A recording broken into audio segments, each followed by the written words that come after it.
Alright, boys and girls, here's a sneak preview at what's to come for the exterior of the truck. But this is going to be the third part in the interior modifications. And I'm going to show you the window tint.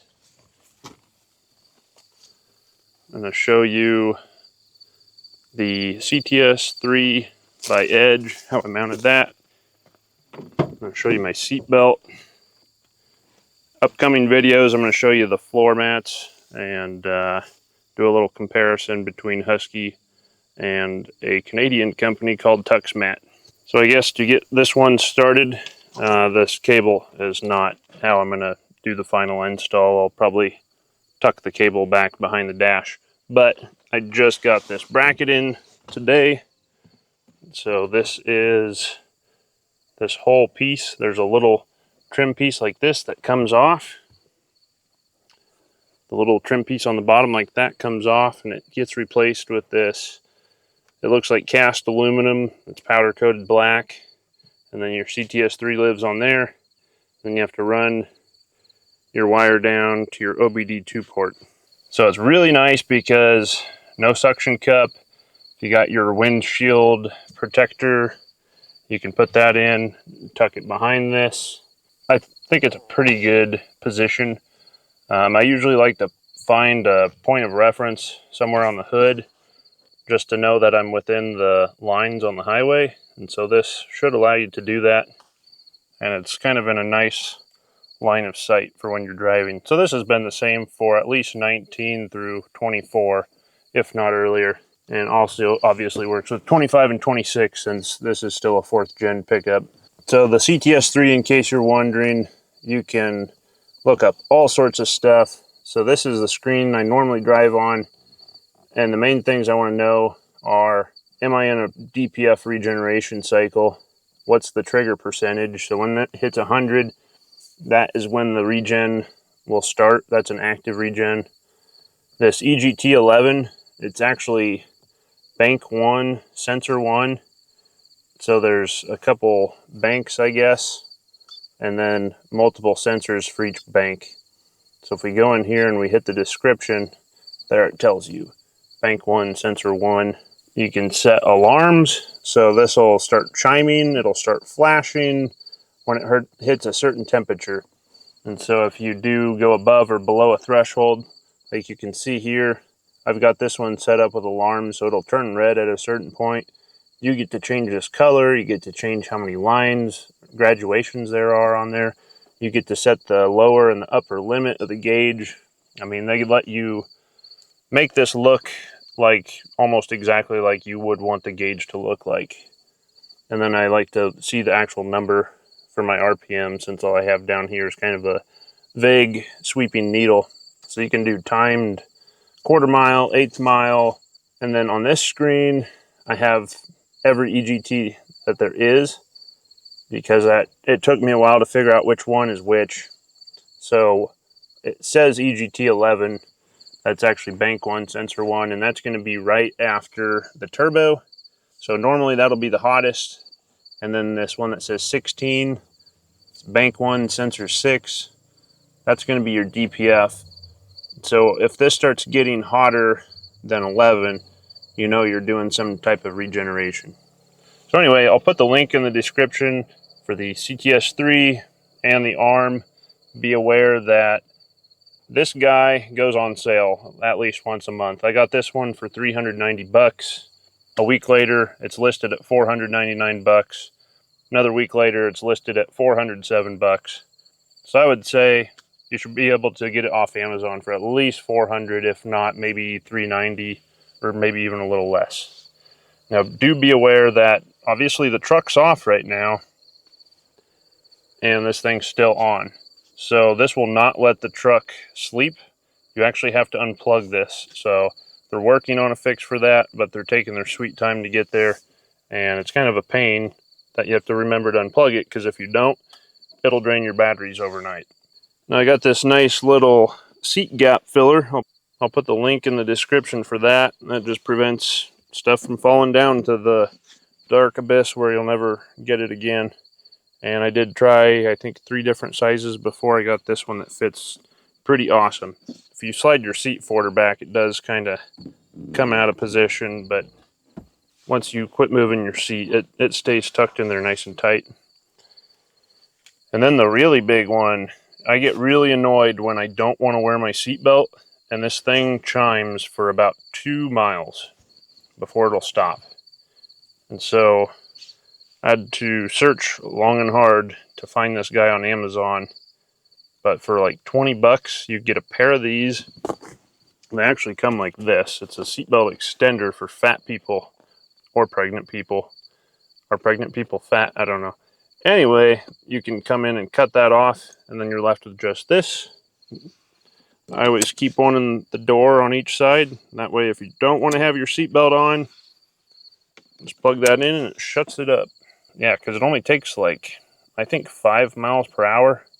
So if you're actually working out of your truck, like let's say I'm out here building fence and I have the truck in 4 low, it'll sit there and chime if you don't have your seatbelt on, even if you're obviously getting in and out of the truck a bunch. So that is very nice for that. And more of a long-term update on the center console cover. I freaking love it. It's so much softer to set my elbow on when I'm holding the steering wheel. This was money well spent, even though it might seem a bit pricey. I think it was 35 bucks, but man, that was a good purchase. And then today I actually just finished getting the windows tinted. So I still haven't tried these at night, but I did 35% over the fronts, which turns out to be 24.5%. I did 20% over the back doors, which comes out to 4% final tint. I did 55% over the back, which equates to 11% final tint, and I think I probably should have went with 35 on that, which would be like 7% final tint. It just seems a little bit light to me still. And then today I got the windshield done with 70%, and obviously the windshield doesn't come with any tint, so that should be pretty much 70%. It does say in the literature that the front windshields are factory dyed, so it might have just a little bit of dye in it, but it wasn't much. I could feel the sun beating in through both the windshield and the doors, and then I got these tinted, and I completely quit feeling any sun coming through while I was driving. When I went to Vegas, if you see my the Ike Gauntlet video, I actually came home with a sunburn just from the sun coming through the stock window without any tint on there. So I got that done, but then I could still feel the sun coming through the windshield, and I think I felt it more since I had it blocked coming out of the door. And so I got the windshield done today, and I don't feel any more sun rays beating through. We had a pretty bright sunny day here this afternoon, and man, I love this windshield tint. Now, of course, from the outside, it's going to be kind of a different story. If you look into one window that passes through, you're going to be able to see into the truck. But if you look through a light window and try to look through a dark window on the back, it's just going to look black. So I wanted it to be light enough I don't get bothered by cops. I want to be able to see people. Like if I have somebody driving the truck around, I'm trying to give them hand signals. I want to be able to see them in there. And I'm sure this looks darker on video than it does in person because I don't know how to do color grading. That is not something I am trained in. But I can see in the front seat just fine, and I can't see in the back seat at all, and that's exactly what I want. And then looking in from the rear, unfortunately I can see through the back window into the cab. I wish I couldn't do that just for more of a privacy standpoint. I really don't need to be able to see out the back window because I have the digital rear view mirror, which I use pretty much 100% of the time. Now, one thing I'll give this truck over any other truck I've ever owned, it has a sunglasses port that actually fits my sunglasses. The O2 sitting right there, they don't fit in it. 06 Duramax, they don't fit in it. So, good job. Should also mention this little slot on each side of your center console.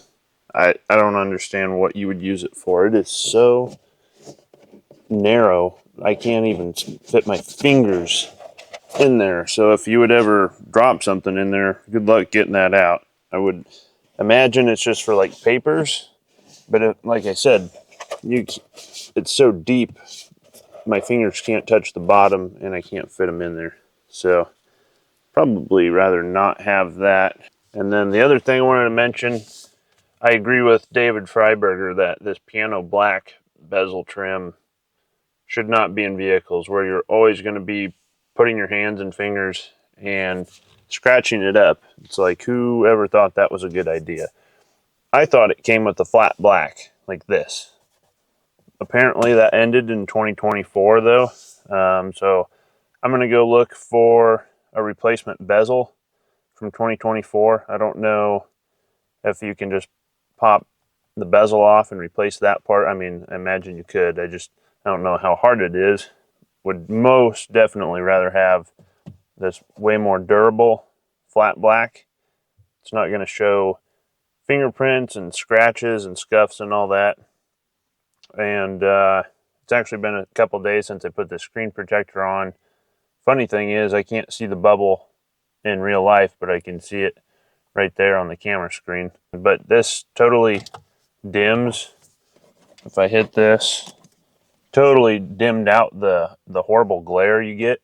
So I'll put the link for that universal screen protector in the description. Definitely recommend adding that. As far as cleaning this goes, I only use this microfiber duster. It's really gentle on it. It's basically a magnet for dust. So you just lightly wipe it over it.